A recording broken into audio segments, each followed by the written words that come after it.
Ito, magandang pag-usapan po, ano? Kinumpirma po ngayon ni Vice President Sara Duterte, mga kabida, na kabilang po ang kanyang pangalan na posibleng aristuhin ng International Criminal Court, ano?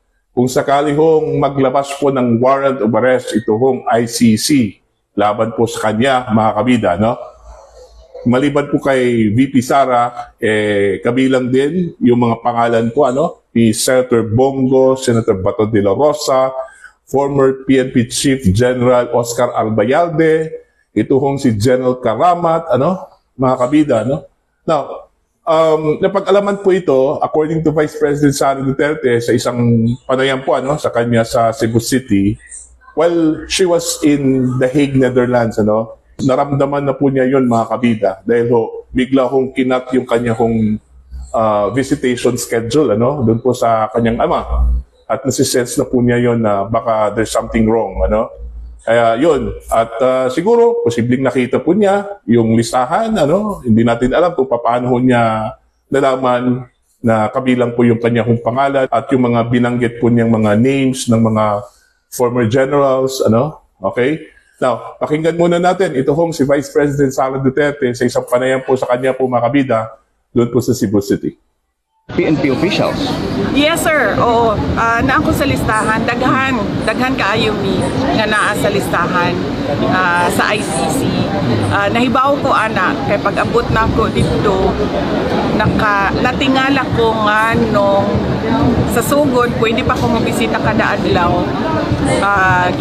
Giundang nila pagkahuman ilahan ang gina-record ang mga ginaistoryahan namo ni Pangulong Duterte. So nasabtan ako nga nagapaminaw sila sa amo ang ginaistoryahan kay ang ilahang huna-huna ang amo ang ginaistoryahan kung unsa ang kaso ug unsay ginabuhat sa kaso ginabuhat nato sa kaso dinhi sa Pilipinas ug mga strategy sa kaso. Dili lang ako, layo pa ang pangalan dito. Ang nauna nga mga pangalan dito mao kay Senator Bato de la Rosa, kay katong dating Chief Albayalde, ang katong dating Police General si Danao o Police General si Karamat. Napo dito ang pangalan ni Bongo. Mauna usas ila bago ako. Thank you, Madam Ayun po, yun yung kumpirmasyon, ano, mula kay VP Sara, ano po. Ang tanong po ngayon, mga kabida, uulitin kaya ng Marcos administration, ano, yung ginawa po nila kay dating Pangulong Rodrigo Roa Duterte, ano, na inaresto at isinuko, ano, doon po sa International Criminal Court, na hindi man lang dumaan sa proseso po, ano, hindi man lang binigyan po ng due process ang dating Pangulo, ano po, mga kabida. Yon yung tanong, ano, uulitin kaya? Alam naman po ng Marcos administration yung naging consequence po, mga kabida, no? Yung galit po ng taong bayan, doon po sa ginawa po nila, ano po, no? Sa dating Pangulo. Now, yun yung malaking tanong dyan at challenge po ng Marcos administration, ano? Kung sakali hong maglabas po ng warrant of arrest, ito hong International Criminal Court, ano? Remember po, may mga argumento, ito hong iilan sa mga legal experts, ano? Na hindi ho dapat isinuko ang dating Pangulo sa ICC, ano? Dahil wala ho tayong treaty, ano? As of the moment, wala ho tayong treaty, mga kabida. Ibig sabihin, wala ho tayong obligasyon sa International Criminal Court, ano? Kahit pa po sabihin po natin na meron po tayong obligasyon doon po sa Interpol, ano? Iba yung may treaty po tayong pinirmahan, ano? Okay? Yung Interpol, yung commitment po natin, pwede po nating i-forgo yun. Okay? Pwede po nating i-forgo yun, mga kabida. Pero dito ho sa treaty, hindi po, ano? Obligasyon po natin yun. Okay? Pero, yun nga, wala po tayong treaty with ICC, ano? Kasi unang-una po, umalis na po tayo from ICC jurisdiction since 2019 po, ano? So, ang tanong dito, kung ano yung ginawa ho nila kay dating Pangulong Duterte, gagawin kaya nila, no? Kay VP Sara, ano po? Marami hong nagsasabi na posible daw na gagawin din nila kay VP Sara, considering si VP Sara po ay malaking tinik sa ambisyon po ng ilang mga opisyal ng kasalukuyang administrasyon come 2028 alam naman po natin mga kabida na si VP Sara po ay malinaw na front runner po sa pagka-presidente po ng Pilipinas ayon po sa pinaka-latest na survey. So malaking tinik po sa kanila ito hong si VP Sara kung andito pa po sa Pilipinas.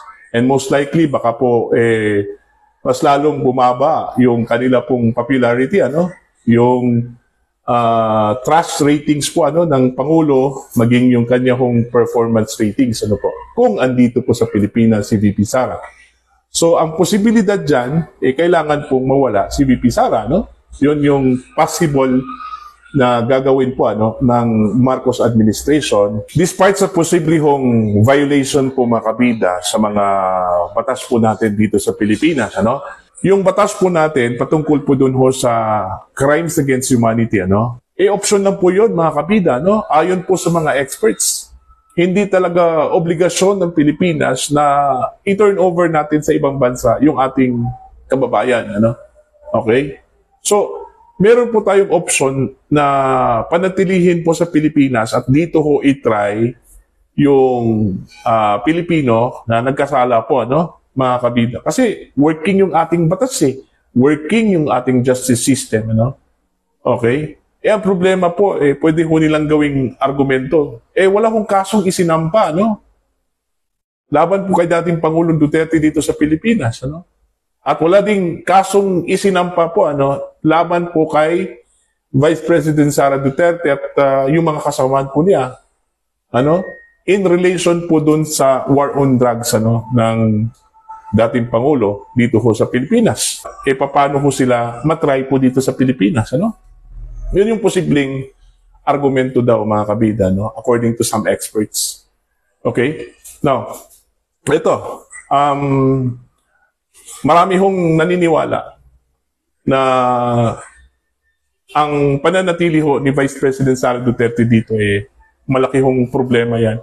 Lalong-lalo na po dito ho sa nalalapit na eleksyon, Kasi ho, parang si dating Pangulong Duterte, ito hong si VP Sara Malakas manghatak po ng tao, At mind you guys, ito hong si VP Sara po ngayon, napaka-effective, Okay, dahil ho sa kanya hong mataas na ratings, mataas na trust ratings. So, kung ano yung sasabihin po niya, maniniwala yung taong bayan.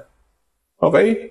So yun, threat yun sa mga taong meron pong ambisyon sa 2028. So, kung ikaw may ambisyon ka sa 2028 at hayaan mo ito hong si VP Sara, dito ho sa Pilipinas, malamang delikado yung posisyon mo, Meron ngang speculation po, na kaya isinurrender ito hong si dating Pangulong Duterte doon po sa International Criminal Court dahil namumblema daw ang gobyerno sa kanya, Dahil ho, yung hatak po ng tao, yung pagiging charismatic po ng dating Pangulo, mantakin nyo, yung mga rallies po sa Cebu, sa Leyte, Dami hong tao, Pumahatak talaga ng tao ito hong si dating Pangulong Duterte, And so with Vice President Sara Duterte, So ito, medyo alanganin po yung magiging position po ng administrasyon.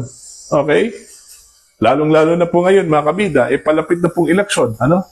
So, since medyo alanganin yung ratings po ng Pangulo, okay, yung pagtitiwala po ng taong bayan, plus itong kay VP Sara, kumbaga dagdag po itong kay VP Sara, para ho, mas lalo hong bumagsak yung ratings ng administrasyon, mga kabida.